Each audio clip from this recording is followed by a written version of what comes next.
When mainlanders ask me where I'm from and I respond I'm from Hawaii, I'm often met with oohs, ahs, and you're so lucky to live in paradise. And yes, as I do feel super grateful and lucky to call Hawaii home, there are negative aspects to living here that outsiders aren't privy to at first glance. It's that old cliche, right? We dream of living right on the beach, kicking back with some sort of cold beverage in our hand, admiring the shimmering ocean. That's the postcard version of Hawaii. That's the version of Hawaii that people typically experience on a 1 to 2 week vacation. The reality is that vacationing and living here are two ends of a spectrum. If you're contemplating moving to the island, I hope this video gives you a more well-rounded perspective on what it's like to be a Hawaii resident.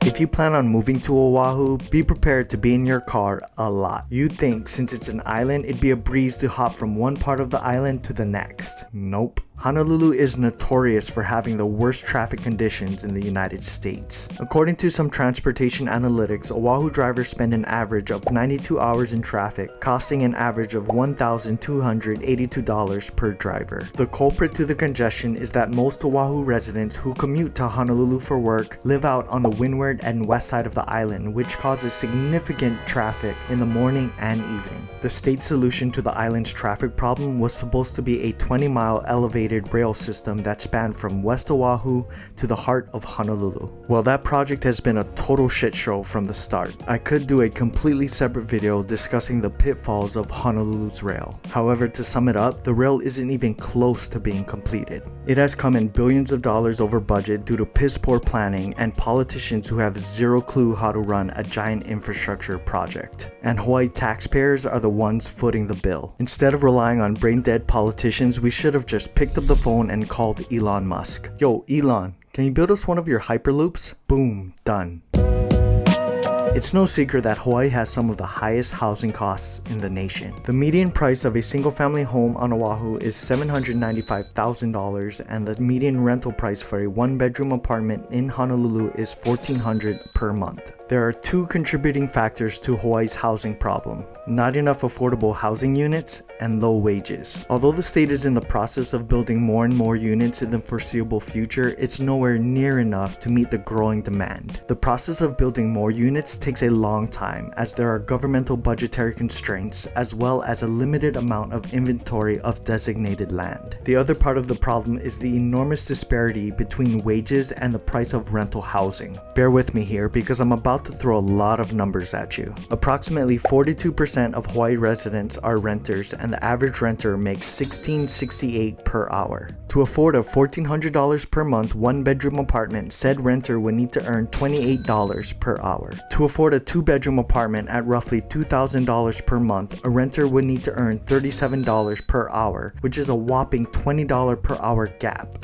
For Hawaii residents, due to nosebleedingly high housing costs, it's not uncommon for multiple family members to live under one roof, or for an individual to have 2, 3, or even 4 roommates. An easy solution to the wage problem is to increase the state's current minimum wage of $10.10 per hour by $5, similar to what Seattle implemented in 2015. A hike in the minimum wage would essentially put more money in the pockets of lower earners, resulting in their ability to pay the current rental prices. Another positive effect of a minimum wage increase is that people who live with relatives or roommates will have more income to save or potentially pour back into Hawaii's economy. Not surprisingly, detractors of a minimum wage hike believe that it would hurt businesses, which it ultimately would, if your business was shit. Businesses that have a major gripe with a wage increase will inevitably be swallowed up by stiffer competition that's run more efficiently anyway.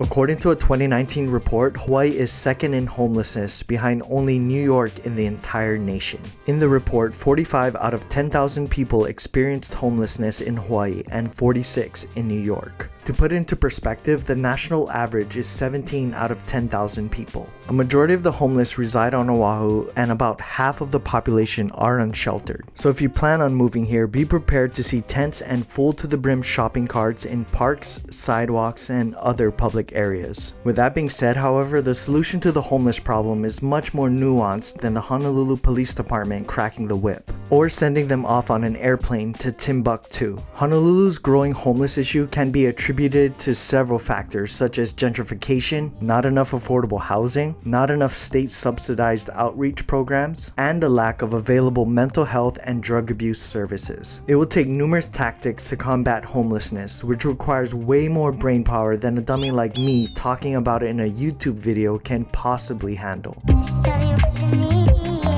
The engine of Hawaii's economy is tourism. If there's anything we've learned living through a once-in-a-lifetime pandemic, it's that our economy relies way too heavily on tourists visiting the islands. Because when travel was significantly curtailed starting in March of last year, a lot of businesses struggled mightily and a handful unfortunately went under. The total collapse of the tourism industry is the perfect example of not putting all your eggs in one basket. It's like putting your entire net worth into Dogecoin thinking it's going to the moon. That's idiotic. Don't do that. Instead, you need to have a diversified investment strategy, and the same diversification is necessary for Hawaii's economy to thrive. To branch off from tourism, a few foundational things first need to be addressed. Hawaii isn't an attractive place to do business or for entrepreneurs. We have the second highest income tax rates in the United States, just below California. We have crippling regulatory burdens. We're consistently ranked at the bottom of the pack in terms of states where to start a business. Not to mention, Hawaii's cost of living is exorbitantly high. I think it's the wrong approach to say Hawaii needs to straight away focus our attention on agriculture or renewable energy or tech or fill in whatever XYZ industry. The state needs to just get out of its own way and let the diversification of our economy happen naturally. That means reducing state income taxes, curb government spending and borrowing,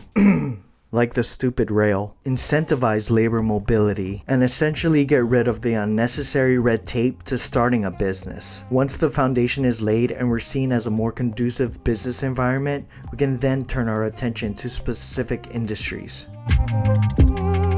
This next reason not to move to Hawaii piggybacks off of tourism being the dominant force of our economy. If you're looking to move to Hawaii but don't have a job lined up and have no real support system, I'm afraid it'll be tough sledding. Unless you're looking to retire or are a freelancer, work construction, or have a highly marketable skill, you're going to be relegated to lower paying jobs in the hospitality, restaurant, and retail industries. When you couple the lower paying jobs with one of the nation's highest cost of living, Hawaii residents are forced to work multiple jobs and live with relatives to simply make ends meet. In a recent survey of Hawaii residents, out of the 1.12 million adults, 2/3 stated they're just scraping by financially. For me, I'm damn lucky because I have parents and family here to lean on, so I'm able to think about and save for the future. Many Hawaii residents, unfortunately, don't share the same luxury and are living paycheck to paycheck. And when 2/3 of the adults say they're struggling financially, it's deplorable that the state's minimum wage has remained stagnant.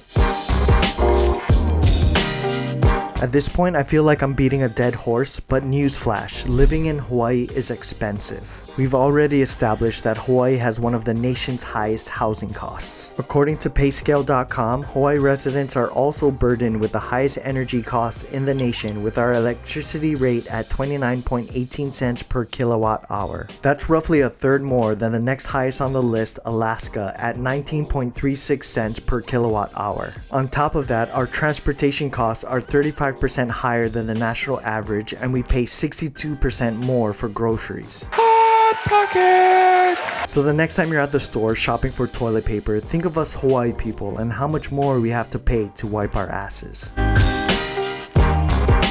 I've never felt island fever more than living through a pandemic where travel is severely restricted. You mainlanders have it nice. If you wanted to on a whim visit bucket list places like Yosemite, Yellowstone, or Zion National Park, you essentially could just hop in your car and take a glorious road trip. Us Hawaii people, on the other hand, have to travel by air if we want to go anywhere, which is cost prohibitive. We even have to take a flight if we want to visit the neighboring islands. Sorry, there are no bridges connecting the islands together. I know this is the epitome of first world problems, and I love living in Hawaii, but sometimes you just need to get away and experience something new. That's just not as feasible when you live on a tiny island in the middle of the ocean. So that's it. Those were the 7 reasons you should not move to Hawaii.